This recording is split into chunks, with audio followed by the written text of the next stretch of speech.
What's going on, friends and fans? Ryan Dohrn here, your friendly neighborhood sales coach. And in this video, this podcast, this month, we're really focused in on value and value-based selling. Now, where's this come from? Well, a lot of times in my coaching practice, as I'm working with salespeople just like you, the one thing I hear often, especially right now, is, Ryan, it's always coming down to price. So maybe you lose a contract because one of your clients chose a cheaper provider. Maybe you lost a contract because they started comparing you to others and they didn't know who to pick, so it came down to price. Price becomes the deciding factor, friends, when two products seem similar. So if it's always coming down to price, it could be something perhaps that you are doing on the sales call or in the emails that you're sending. Okay, there's a 3-step process. It's very easy to explain when you're trying to sell value and get the advertiser's brain not fixated on price. All right, the first thing you need to do is identify the feature or product that you're selling. That's pretty easy for most people. The second thing you need to do in value-based selling is initiate or put in place some type of bridge statement. And then the third thing that you do is you need to make sure you're vividly clear on the value or the benefit that somebody is paying for.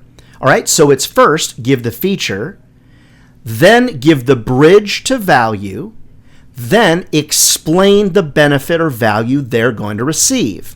The easiest way to teach this is the feature of the spin cycle on a washing machine. All right, so you've gone to Best Buy or whatever, and you're trying to buy a washing machine for your clothes. The salesperson says to you, this washing machine has the spin cycle. Want to buy? Well, it's not that you maybe don't know what the spin cycle is. It's not that you don't figure it's probably a part of the washing machine, but what really is the benefit? Like, what am I paying for? I'm paying for the spin cycle. What does that mean to me as a consumer? See, that's the trap that a lot of us get caught in. We stop because we've sold the feature and we just expect the customer is going to paint the picture of value. Friends, never give the paintbrush to a customer to paint the picture of value because typically they're not going to find the value that's correct or a value that will justify the price. It's up to us as salespeople to explain it. All right, back to the washing machine. Hi, Mr. or Mrs. So-and-so. This dishwasher, or this clothes washer rather, has a spin cycle. Second step now, bridge. What this means to you and to your household is, it's my bridge statement. Now I want to get on to the value. All right, this washing machine has a spin cycle.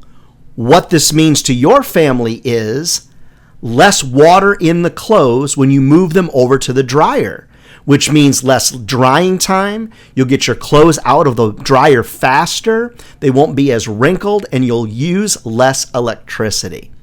So what I've done is I've taken a feature, I've bridged it, what this means to you, your business, your family. Then I've explained the benefit or the value that comes from it. Here's what I find. Most salespeople are pretty good at selling features. Most salespeople are not great at bridging to value. Instead, what you do is you feature sell and you just wait for the customer, advertiser, whatever, to paint their own picture of value. Unfortunately, when you do that, you're going to get outsold by somebody that's good at value-based selling, or you're going to get outsold by somebody that might have a better relationship, or you're just doing yourself a disservice, friends, because you're not taking advantage of value-based selling. Price is what somebody pays. Value is what they get. All right, so here's the exercise. On a piece of paper, I'd love for you to write out the 4 or 5 main features of things that you sell. Now, a lot of you know I spend time in the advertising business, sell a lot of digital media, sponsorships, and things like that. All right, so the value, the features, I want to put them on the left side of my piece of paper. Then what I want to do in the middle is write my bridge statement, what this means to you, what this means to your business, what you might find valuable from this feature is. And on the right side, you want to list out the value or the benefit that they're actually paying for. Now, I don't want to confuse people. Sure, they're paying for a feature, but what they really need, the true end of the story is, I'm paying for a feature, but what am I going to get for it? And a lot of salespeople just don't explain it well. All right, let me give you an advertising example. So a feature would be search retargeting, meaning that somebody searched for something online and then you or your business advertising follows them around wherever it is that they go.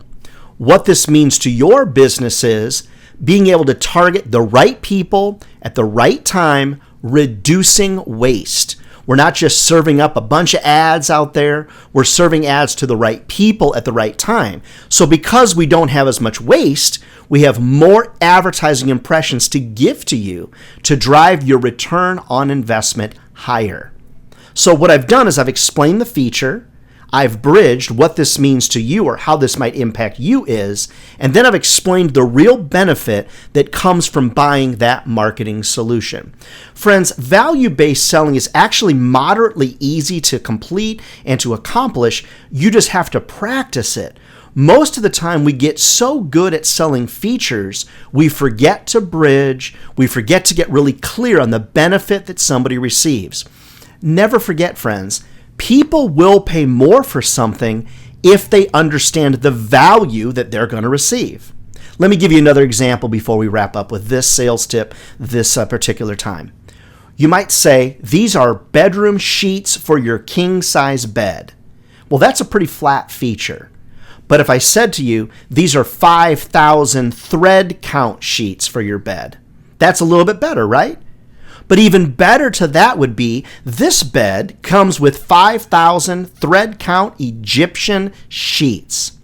What that means to you is, when you crawl into this bed after a nice hot shower and are going to sleep for the night, whatever the circumstance is, it's going to be smooth, it's going to be soft, it's going to be cool. It's not like you're laying on sandpaper like those sheets you might buy at a big box store.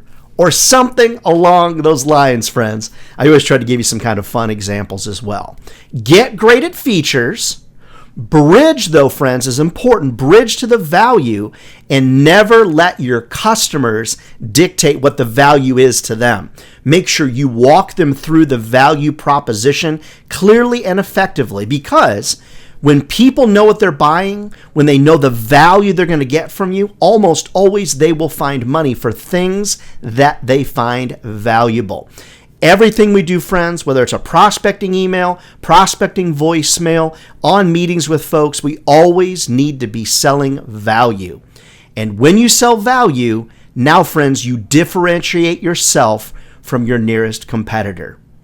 Never forget, if sales was easy, friends, everybody be doing it. And they're not. We're not crazy. This is a great job. It'll feed your family for a lifetime. Hey, if you like the videos, give us a like, give us a thumbs up, give us a subscribe. Let YouTube and everybody else know that we're giving you some great content that's helpful out there. And of course, go down below and exchange some information in the comments. I'll be sure to write you back as well. Love to train your sales team. Love to motivate them as well. Reach out to me. Happy to do that over at RyanDohrn.com.